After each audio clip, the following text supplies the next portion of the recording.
안녕하세요. 반갑습니다. 저는 진로상담 부장을 하고 있는 손영배입니다.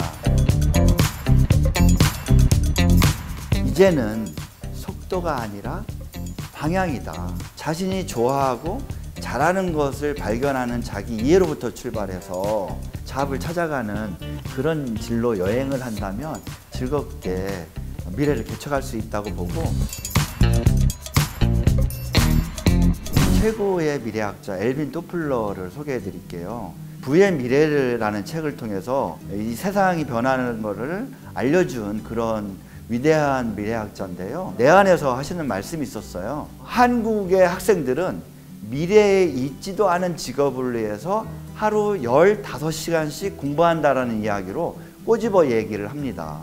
이런 시대 흐름을 인지하지 못하면 낙오될 수밖에 없죠. 미래학자 토마스 프레이를 빼놓을 수가 없을 것 같습니다. 5년 전에 내한에서 강의를 할 때 세상을 깜짝 놀라는 이야기를 했습니다. 2030년도에 일자리에 20억 개가 사라질 것이다, 이런 얘기를 했거든요. 다만 60%는 아직 태어나지도 않았다, 이런 얘기를 했을 때 세상 깜짝 놀랐었어요. 그때 제시한 8가지 기술이 있었어요. 첫 번째, 드론입니다. 그리고 두 번째, 3D 프린터. 세 번째, 자율주행 자동차. 그리고 네 번째, 사물 인터넷. 이렇게 첫 해 와서는 4가지 기술에 대해서 이야기했었어요. 한번 돌이켜볼까요? 그 4가지 기술이 지금은 일상화된 기술과 같이 보이지 않나요? 그 나머지 4가지 기술은 그 이듬해 와서 또 발표를 합니다. 그것들은 뭐냐면, 또 첫 번째, VR. 그리고 센서. 세 번째, 블록체인. 마지막으로 인공지능에 대해서 이야기를 해요. 그 8가지 기술을 잘 살펴보세요. 이 기술들은 미래의 60%의 앞으로 생겨날 직업에 대한 기술들이거든요. 그런데 인천만 해도 100여 개의 학과들을 면면히 살펴보면 그런 기술들을 배우고 익히는 학과들이 많이 있거든요. 그게 미래라는 거죠. 그렇게 공부하는 친구들과 그렇지 않고 막연하게 예전의 방식대로 그냥 성적을 올리기 위한 공부를 한 친구하고는 그 간극이 굉장히 클 거라고 생각을 해요. 그런 측면에서 우리 직업계고 학생들은 미래를 준비하는 아이들이다. 엘빈 토플러 씨가 말했던 미래에 있지도 않은 직업을 위해서 하루 15시간을 공부하는 반면, 우리 직업계고 아이들은 미래에 있을 직업을 위해서 먹거리를 찾아서 공부를 하고 있다는 것을 한번 주목해 볼 필요가 있습니다. 세상이 빛의 속도로 변화하고 있다고 그래요. 엘빈 토플러 씨가 쓴 부의 미래의 안에 보면 그 세상의 변화의 속도에 대해서 언급을 하고 있습니다. 기업의 속도는 100마일, 즉 우리로 환산하면 160km로 날아가고 있는데, 우리 공교육은 10마일, 즉 16km로 겨가고 있다는 거거든요. 그렇다면 기업의 160km와 우리 공교육에서 하고 있는 16km와 10배의 차이가 나잖아요. 그러니까 기업에서 바라는 인재상과 학교에서 배출하는 인재와는 그 간극이 너무 큰 것이에요. 그러다 보니까 코드가 안 맞게 되는 거죠. 기업과 그 학생과의 코드가. 이런 부분은 개선되지 않으면 앞으로 미래에는 밝지 않다고 볼 수 있어요. 그 속도를 우리는 따라갈 수밖에 없는 거죠. 그렇다면 지금의 이 대학 교육의 시스템은 충분히 개선하지 않으면 안 될 거라고 봐요. 앞서서 얘기했던 토마스 프레이는 2030년도에 기업의 50%는 문을 닫을 것이다. and 대학의 50%도 문을 닫을 것이다. 이런 얘기를 하거든요. 그 점을 주목해야 된다고 생각합니다. 안타까운 것은 아직도 성적순으로 자기 길을, 미래를 개척한다는 거예요. 제가 말씀드리는 진짜 공부, 그리고 진짜 일은 스펙이 아니라 자신이 좋아하고 잘하는 것을 발견하는 자기 이해로부터 출발해서 자기가 하고 싶은 일을 하면 언제든지 실증나지 않고 오래 좋아서 하게 되잖아요. 진 로저스라는 최고의 투자가일 수도 있어요. 그분이 자기 딸을 위해서 만든 책이 선물이라는 책이 있는데 좋아하는 일을 하기를 딸들한테 권하고 있어요. 근데 그 좋아하는 일을 하게 되면 놀러 가는 것이다 라고 이야기를 합니다. 그만한 시너지를 발휘할 만한 일이 또 어디 있을까요? 그래서 진짜 일, 또 진짜 공부라는 것은 좋아하는 일, 좋아하는 공부를 찾아서 좋아하는 일을 하다 보면 얼마든지 미래가 그들의 것이라고 저는 확신하고 있습니다. 저만의 노하우를 말씀드리겠습니다. 한때는 취업의 달인이라는 이야기도 좀 들었었거든요. 333 프로젝트가 있습니다.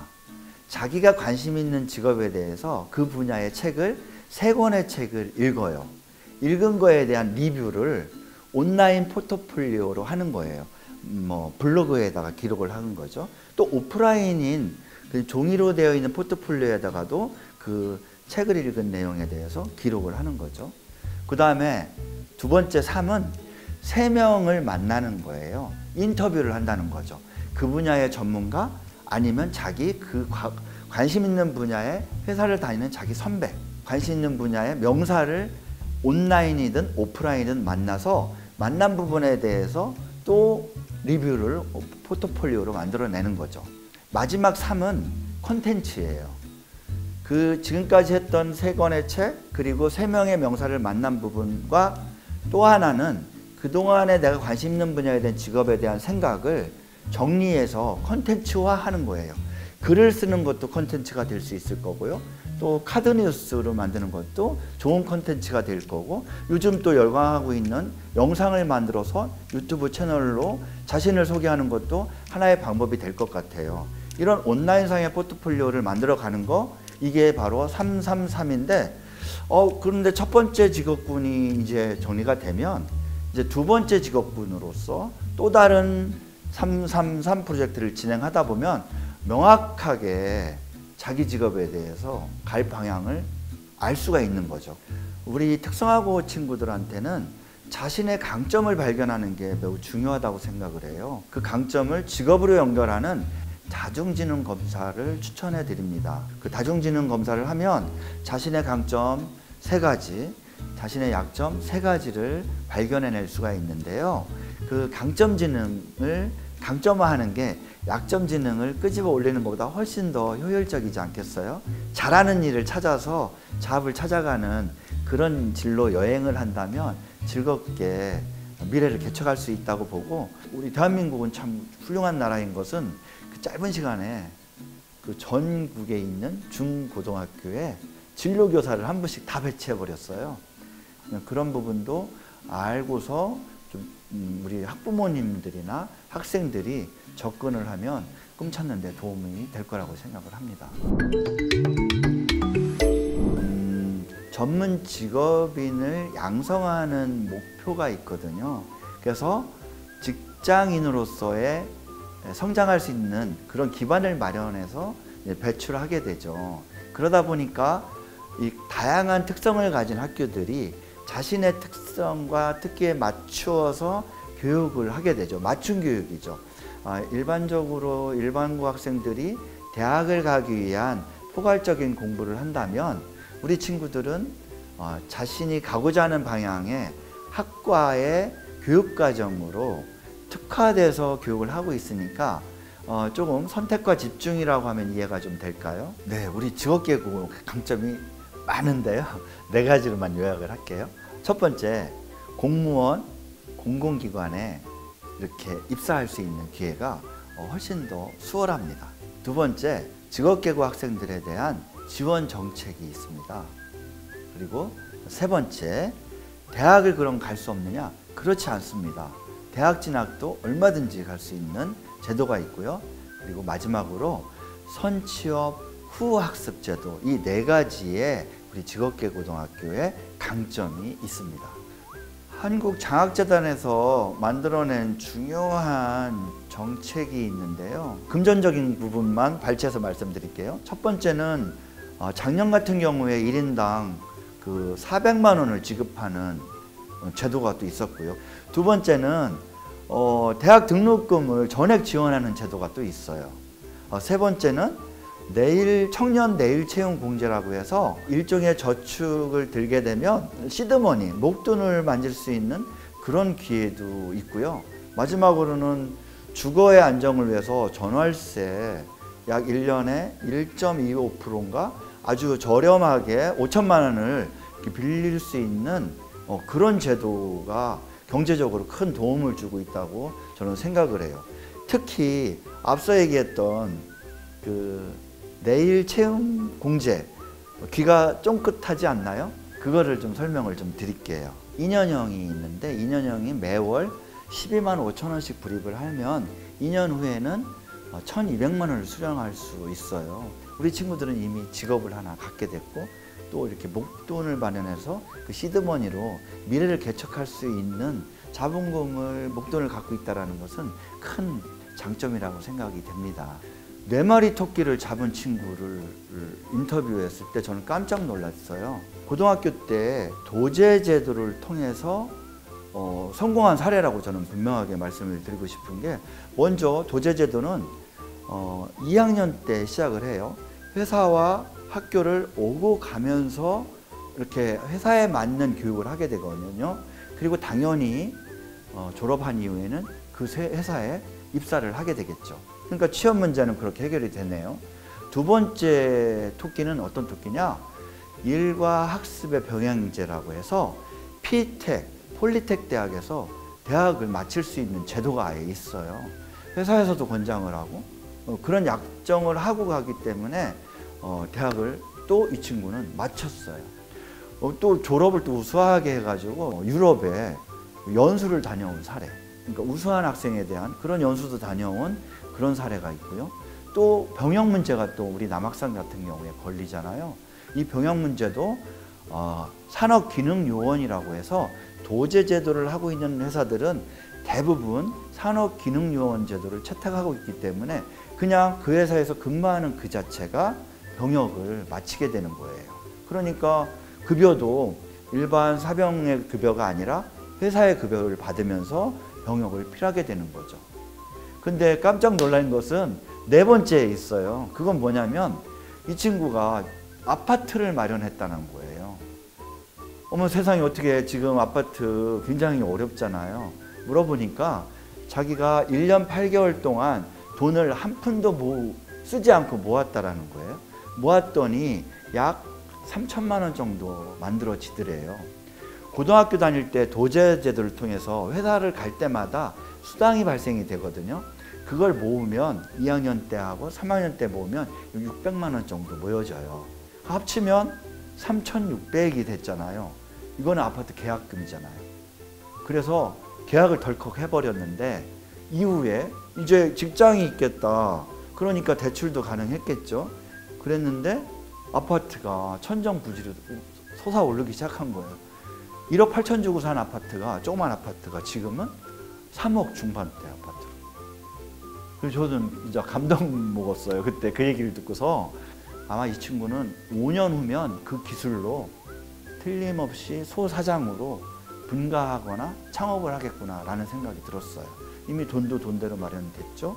그리고 기술도 5년이면 상당한 포지셔닝을, 위치를 점유할 거예요. 그러면 그 회사에 확장을 할 경우에는 뭐 다른 나라의 공장장으로 나갈 수도 있는 기회가 열릴 거고, 아니면 분사해서 본인이 다른 샵을, 그와 관련된 전공 관련 샵을 만들어낼 수도 있을 거고, 이런 미래도 기술자한테는, 엔지니어한테는 기회가 있게 됩니다. 저는 그 친구를 보고서 희망을 발견했습니다. 이 강소기업에 주목을 해야 되는 이유는 지금 흐름을 잘 보셔야 됩니다. 대기업들이 특히 신입사원을 뽑는 거를 지양하고 있어요. 정규직 채용에서 수시로 뽑는 수시 채용으로 바뀌어가고 있다는 사실을 인지를 하셔야 됩니다. 그거는 무슨 의미냐? 수시 채용이라는 것은 경력직을 더 선호한다는 뜻입니다. 그때그때 필요에 의해서 뽑는 거거든요. 경력을 그럼 어디서 쌓아야 될까요? 당연히 강소기업에서 찾아야 됩니다. 거기서 다양한 경험으로 실력을 쌓은 사람만이 정말 가고 싶다면 대기업에서 공채할 때, 즉 수시 채용할 때 갈 수 있는 기회가 열리게 되는 거죠. 오히려 갈아탈 수 있는 기회도 열려 있고, 또는 그 강소기업에서 자신의 뜻을 마음껏 펼칠 수 있는 그런 기회도 있다는 거죠. 조사에 의하면 중소벤처기업에서 생산한 제품이 전 세계 1위를 달리고 있거든요. 기술력 측면에서 얼마든지 잠재력이 충분하다. 우리 강소기업이 근무 환경도 좋고 또 자신의 역량도 충분히 발휘하는 회사들이 굉장히 많거든요. 그 소개를 해드릴까요? 네, 그것은 강소기업을 찾아보는 그런 노력을 따로 해야 됩니다. 대기업에 목매서 공기업에 목매서 가는 그 일자리 수는 불과 4%밖에 안 돼요. 그러면 나머지 96%는 루저냐? 그렇지 않거든요. 그 강소기업을 찾는 방법, 첫 번째, 강소기업 협회라고 있습니다. 그 사이트에 들어가시면 거기에 강소기업에 대한 기준도 있고 회사 리스트가 쫙 있거든요. 그걸 참고하기를 추천드리고요. 두 번째는 대한민국의 월드클래스 기업협회라고 또 있어요. 그 기준도 나름 까다롭거든요. 그 기업에 들어가 있는 300기업, 앞으로는 월드클래스 500기업으로 늘린다는 소식도 들었는데 사이트에 들어가셔서 그것도 검색해 보시는 것도 추천드리고요. 세 번째, 대기업은 아니나 또 중소기업도 아닌 그 중간에 중견기업이라고 있습니다. 그 중견기업에 대해서 관심을 가져주셔야 됩니다. 굉장히 괜찮은 기업들이 많거든요. 그 쭉 리스트를 통해서 자신에 맞는 기업을 찾아낼 수가 있죠. 또 제가 지금 강추하는 방법이 있는데 청년 친화 강소기업이라는 게 있어요. 이거는 우리 한국고용노동부에서 운영하고 있는 워크넷 안에서 링크돼서 찾을 수 있는 거거든요.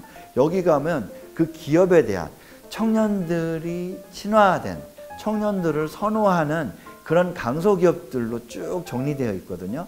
그 기업의 모든 정보가 거기서 알 수가 있거든요.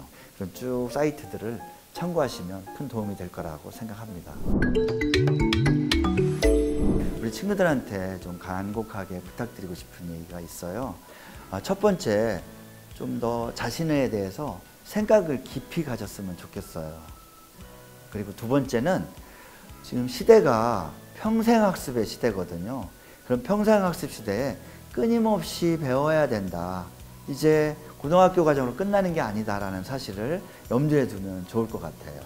그리고 세 번째는 앞서서도 강조했지만 자기 이해를 바탕으로 합리적으로 자기 진로를 설계를 해야 됩니다. 그냥 막연하게 부모의 권유로 진로 설계를 하는 게 아니라 선생님의 권유로 진로 설계를 하는 게 아니라 자신이 스스로 자기 이해를 바탕으로 합리적으로 진로 설계를 해야 될 필요성이 있고요. 마지막으로 앞서서도 4차 산업혁명 시대에 대한 이야기를 했잖아요.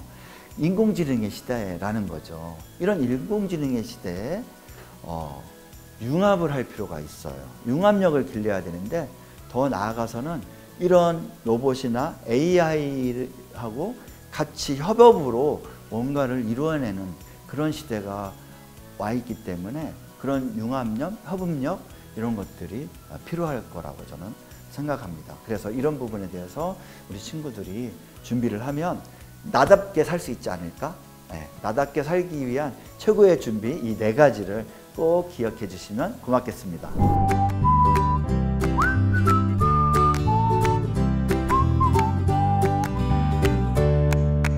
오늘 중앙취업지원센터를 방문해서 이런 이야기를 나누게 돼서 저 너무 좋은 기회인 것 같아요. 좀 바라는 바가 있습니다. 우리 아이들을 위해서 먼저 좋은 우수 사례를 많이 발굴해내는, 그래서 많이 알리는 역할을 했으면 좋겠습니다. 그리고 내실 있는 컨트롤 타워 역할을 할 수 있는 취업지원센터가 되기를 저는 기대하고 있습니다. 그리고 직업계고 학생들한테 취업 지원 업무에 대해서는 취업지원관님의 역할이 저는 컸어요. 왜냐하면 그분들은 전문성이 있기 때문에. 우리 선생님들은 아이들 가르치는 전문성은 있으나 회사에서 그 인사 담당자를 만나고 그 기업에 맞는 그 인력을 이렇게 동행 면접도 하고 또 인터뷰도 하는 걸 도와주기도 하고 자소서 쓰는 거 도와주는 등등은 그분들이 전문성이 있거든요. 그런 전문성을 잘 살릴 수 있도록 이 제도적으로 우리 취업지원관제도를 좀 더 안정적으로 운영을 했으면 하는 바람이 있습니다. 우리 직업계고는 경쟁이 치열한, 그래서 고래싸움에 새우등 터지는 레드오션이 아니라 블루오션이라고 생각을 합니다. 푸른 바다에서 세일링하는 블루오션이죠. 이 블루오션에서 이제 행복한 성공을 꿈꾼다면 이제는 속도가 아니라 방향이다 라고 저는 생각을 해요. 진학을 해야지, 진학한 이후에 취업해야지 보다 먼저 취업하고 나서 얼마든지 공부하는 그 방향성을 가지고 미래를 설계한다면 충분히 행복한 진로 여행, 즉 행진을 할 수 있을 거라고 생각합니다. 여러분의 행진을 응원합니다.